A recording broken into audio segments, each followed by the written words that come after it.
السلام علیکم ورحمۃ اللہ وبرکاتہ۔ ہمارے معزز ناظرین، آج ہم آپ سب کو ایک ایسی جگہ کی زیارت کرائیں گے کہ جس کی زیارت آپ سب نے کبھی نہیں کی ہوگی اور کبھی سوچا بھی نہیں ہوگا کہ آپ اس معتبر چیز کو آپ دیکھ سکیں گے۔ یہ مدینہ منورہ کی وہ جگہ ہے کہ جہاں پر رسول اکرم صلی اللہ علیہ وآلہ وسلم کے زمانے کا وہ درخت موجود ہے، جیسا کہ آپ سب دیکھ سکتے ہیں۔ یہ سامنے وہ درخت ہے کہ جسے رسول اکرم کے معجزے کے ذریعے سے ہرا بھرا بنایا گیا تھا۔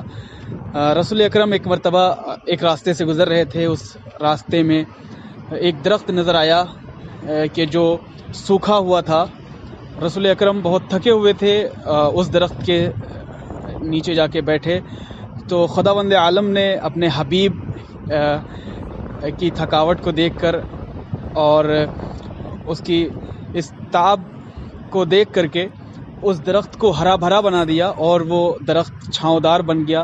الحمدللہ، سبحان اللہ، جزاک اللہ۔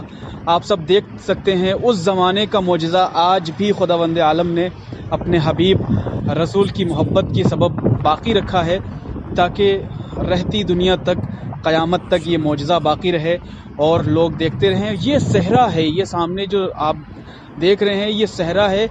اس صحرا میں کہیں دور دور تک آپ کو کوئی درخت نظر نہیں آ رہا ہے، لیکن پروردگار عالم نے اس صحرا میں اس درخت کو کتنا ہرا بھرا بنا کر رکھا ہوا ہے۔